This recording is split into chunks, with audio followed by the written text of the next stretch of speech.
আসসালামু আলাইকুম বন্ধুরা, আশা করি আপনারা সকলেই ভালো আছেন।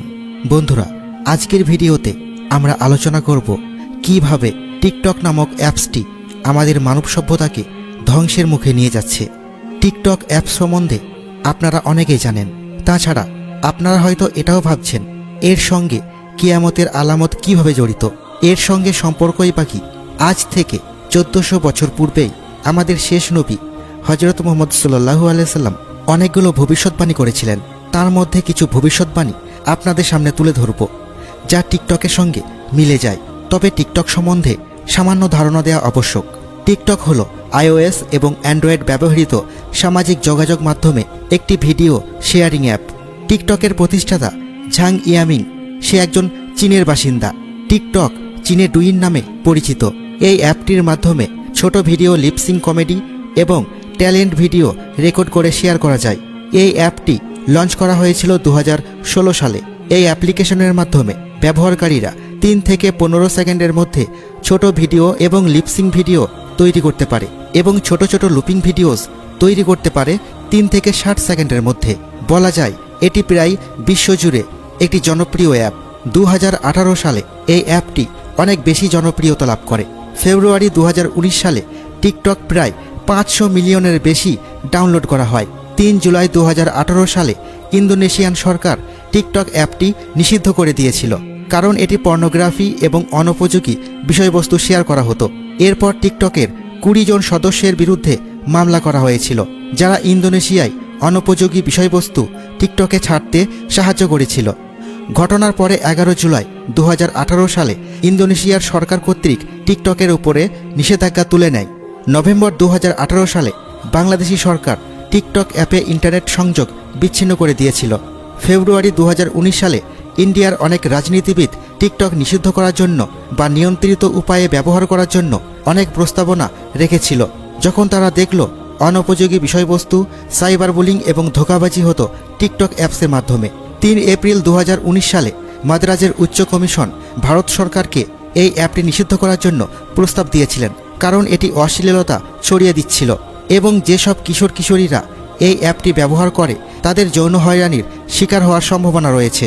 এরপরে উচ্চ কমিশন সব ধরনের ব্রডকাস্টিং মিডিয়াগুলোকে বলে দিয়েছিল টিকটক থেকে পাওয়া কোনো ভিডিও ব্যবহার না করতে, কিন্তু এর পক্ষে টিকটক কর্মকর্তা বলেছিল তারা স্থানীয় আইন কানুন মেনেই চলে। 17 এপ্রিল 2019 সালে গুগল এবং Apple company Google play store এবং অ্যাপেল প্লে স্টোর থেকে এই অ্যাপটি সরিয়ে নিয়েছিল। তারপর টিকটক কর্তৃপক্ষ জানান তারা প্রায় 6 মিলিয়ন ভিডিও টিকটক অ্যাপস থেকে মুছে ফেলেছিল, যা অশ্লীলতাকে তুলে ধরে। চলুন এবার দেখে নেওয়া যাক সেই সব মানুষদের যারা টিকটকে ভিডিও বানায়। আমি ভাবতেই পারি না কিভাবে একটি তরুণ সমাজ এতটা বোকা হতে পারে। শুধুমাত্র তরুণ সমাজই নয়, বরং বিভিন্ন বয়সের মানুষ এ ধরনের বোকা কাজগুলো করে থাকেন। আমার কথাগুলো হয়তো খারাপ লাগতে পারে, কিন্তু আমি বাস্তবতার কথাই বলছি। কিছু কিছু মানুষ তো ভিডিও বানিয়ে প্রমাণ করে দেয় তারা হচ্ছে অন্য লেভেলের বোকা। মানুষ নিজেদেরকে বোকা প্রমাণ করার জন্য ভীষণভাবে ব্যস্ত হয়ে পড়েছে। আপনি হয়তো মাঝে মাঝে প্রায় দেখতে পাবেন সাধারণ ছেলেমেয়েরা রাস্তাঘাটে, bus stand, rail station, airport, এমনকি বন জঙ্গলে নৃত্য প্রদর্শন করে। তারা নিজেদের খুব বড় মাপের সেলিব্রিটি ভাবে, আর দর্শকেরা তাদের বোকা মনে করে। আসলে তারা সত্যিই বোকা। কেউ কেউ এদের পাগলও মনে করে। দিনের পর দিন টিকটকের অত্যাচারে সমাজ বেহায়াপনা এবং অশ্লীলতা ছড়িয়ে পড়েছে ব্যাপকভাবে। এই ব্যাপারে হাদিস কি বলে একটু দেখে নিই। আজ থেকে প্রায় 1400 বছর পূর্বে আমাদের প্রিয় নবী হযরত মুহাম্মদ সাল্লাল্লাহু আলাইহি সাল্লাম বলেছিলেন, বেপর্দা নারীর সংখ্যা বৃদ্ধি পাবে। আপনারা যদি লক্ষ্য করেন, কোটি কোটি বেপর্দা নারীরা এই টিকটকের মাধ্যমে নিজের ইজ্জতকে বিলিয়ে দিচ্ছে। তাছাড়া হযরত মুহাম্মদ সাল্লাল্লাহু আলাইহি সাল্লাম বলেছিলেন, শেষ জামানায় দ্বীনি ইলম উঠে যাবে এবং মূর্খতা বিস্তার লাভ করবে। যেসব ছেলেমেয়েরা টিকটকের মাধ্যমে নিজের আত্মমর্যাদা, সম্মান এবং ইজ্জত নিজেই নষ্ট করছে, এদের থেকে বড় মূর্খ আর কে হতে পারে? দ্বীনি ইলম থাকলে তারা কখনোই এ কাজ করতে পারত না। আপনারা লক্ষ্য করে দেখবেন, কিছু কিছু বাবা মায়েরাও তার ছোট ছেলে মেয়েকে সঙ্গে নিয়েও অশ্লীল টিকটক ভিডিওতে ব্যস্ত। একটু ভাবুন, সেই বাচ্চা ছেলে বা মেয়ে যখন বড় হবে তখন তার চিন্তাভাবনা কেমন হবে? ভবিষ্যৎ প্রজন্ম কোথায় গিয়ে দাঁড়াবে?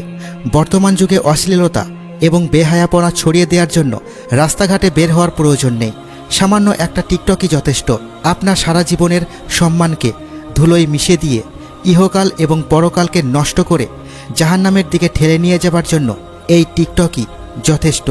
আসুন আমরা বেহায়াপনা এবং অশ্লীলতা মুক্ত পরিবেশ গড়ে তোলার জন্য টিকটক থেকে বিরত থাকি এবং অন্যদেরকেও টিকটকের প্রভাব থেকে মুক্ত করার জন্য সাহায্যের হাত বাড়িয়ে দিই।